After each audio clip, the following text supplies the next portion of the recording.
নমস্কাৰ মই আজি আহিছোঁ তলাতৰ ঘৰলৈ আহক তেতিয়াহ'লে ভিতৰলৈ চাও কেনেকুৱা বাৰু এতিয়া মই গৈ আছোঁ তলাতৰ ঘৰ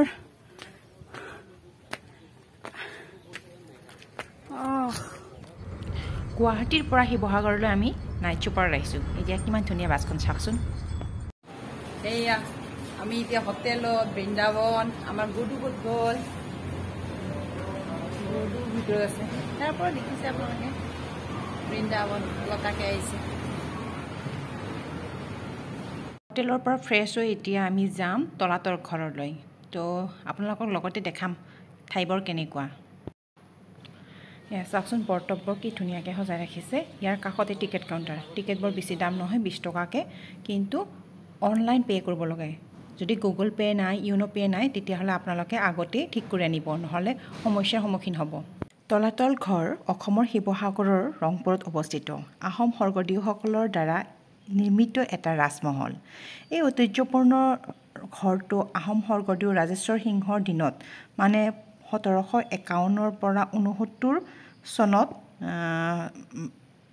বনোৱা হৈছিল এয়া তলাতল ঘৰত যোৱা ৰাস্তাবোৰ দুয়োপিনে ধুনীয়া ঘাঁহনি এতিয়া মই চিৰি বগাই গৈ আছোঁ ওপৰলৈ উঠি আছোঁ মানে এই ৰাজপ্ৰসাদটিৰ কঠালিবোৰ সমান্তৰালকৈ সজোৱা আৰু ইয়াৰ কাৰুকাৰ্য মোগল শিল্পশৈলীৰ লগত সাদৃশ্য থকা দেখা যায় যদিও মই কেইটামান চিৰিহে বগোৱা যেন পাইছোঁ মই কিন্তু এতিয়া ফাৰ্ষ্ট ফ্ল'ৰ এয়া চাওকচোন এইখিনি অংশ কিমান বহলকৈ বনোৱা হৈছে এতিয়া মই সোঁফালেদি ঘূৰি দিম আহকচোন চাওঁ কি আছে এয়া খুব ধুনীয়া কঠালি এটা আছে পিনে এয়া হৈছে ৰাস্তা দুয়ো চাইডে খিৰিকীবোৰ দিয়া আছে এফালে যদি হাৱা সোমাই আহে তো আনটো ফালেদি ধুনীয়াকৈ হাৱাটো ওলাই যাব পাৰে মই কঠালিৰ ভিতৰত সোমাইছোঁ চাওক কিমান খিৰিকী আছে কিমান সুন্দৰ অনুভৱ চাওক এতিয়া এইখন ৰুমত আজি ৰ'দটো বহুত বেছিকৈ দিছে কিন্তু চাই সঁচাকৈ খুব ভাল লাগছে ইয়াৰ পিছত এনেকুৱা এইখন হৈছে ৰাস্তা দেখাই দিছোঁ আপোনালোকক এই দেখিছে ৰাস্তা এই ৰাস্তাতে মই এতিয়া সোমাই যাম এইফালে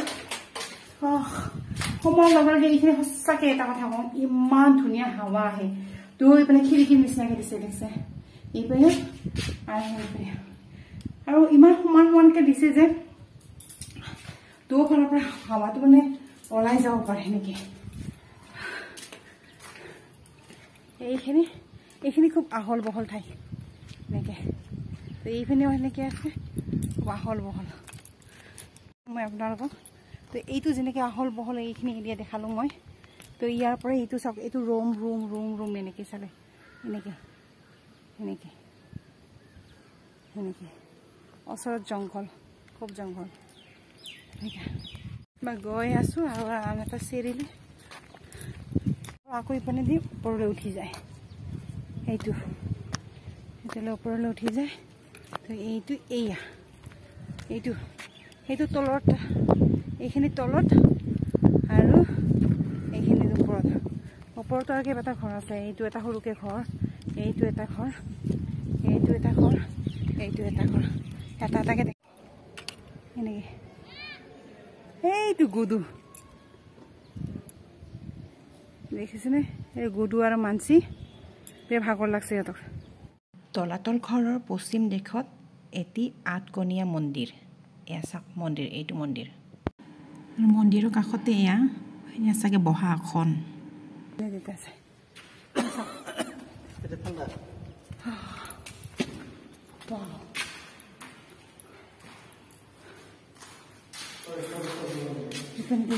আছে ৰাস্তাটো ইপিনে ওলাই যায় চব মানে খিৰিকী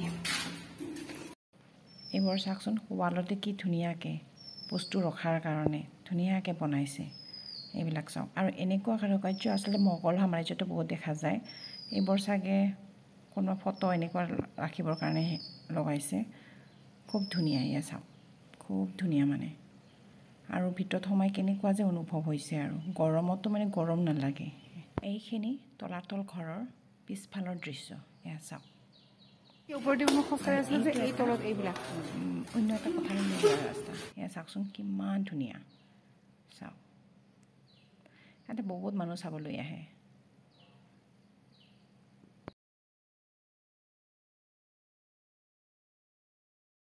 সেই তাহানিৰ দিনৰ ৰাজমহল।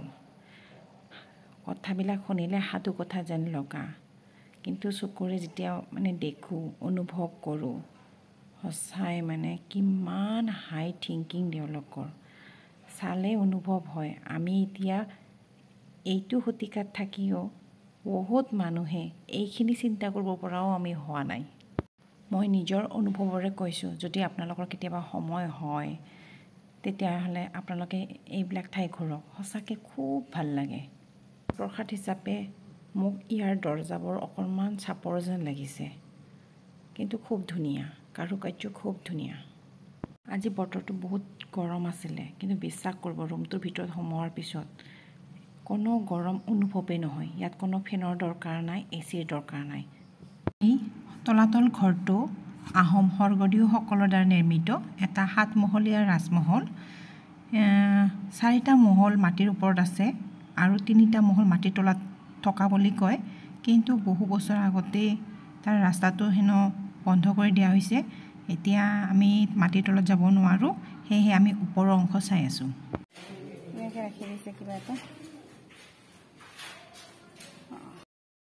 এই ৰুমটো এবাৰেদি সময় ইয়াত এইটো শুৱনি কথা চাগে না?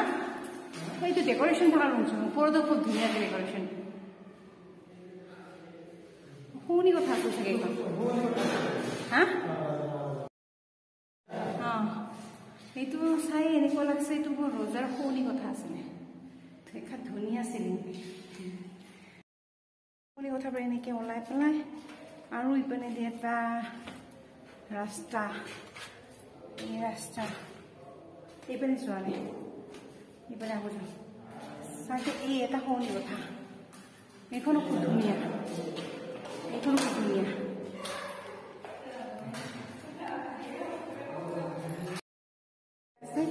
এইপিনেদি এটা সুৰংগ আছে, মই এইখিনি দেখাই দিওঁ যে এইখিনিতে যোৱাৰ ৰাস্তা নাই আৰু, কিন্তু এইটো বহুত তল হয়। এইটো পিনেদি এনেকৈ ঘৰবিলাক এনেকৈ আছে, কি ষ্টাইল কৰি আছে। মই আৰু ইয়াত উঠি যাই আছোঁ, মোৰ লগত আছে দেই, অকলে মই নাই।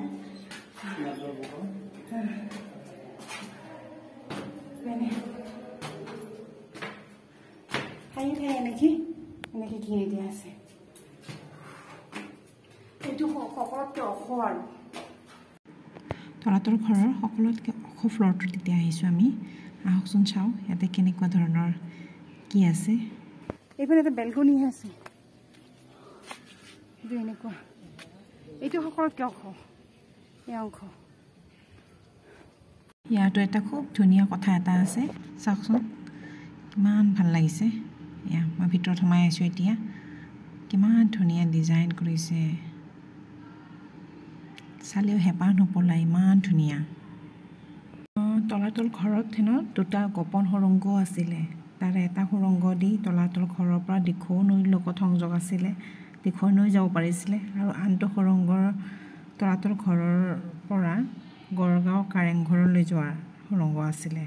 তো ৰজাই যেতিয়া ইচ্ছা কৰে কোনেও নজনাকৈ দিখৌ নৈ যাব পাৰিছিলে, গড়গাঁৱৰ কাৰেংঘৰলৈ যাব পাৰিছিলে। বিশ্বাস কৰিব আপোনালোকে, এই ৰুমবিলাক ইমান ঠাণ্ডা। আজিৰ বতৰটো ইমান গৰম, বাহিৰত যিমান গৰম পাওঁ, ভিতৰত সোমোৱাৰ পিছত ইয়াত না এচিৰ দৰকাৰ আছে, না ফেনৰ দৰকাৰ আছে, না একী দৰকাৰ আছে, খুবেই ঠাণ্ডা।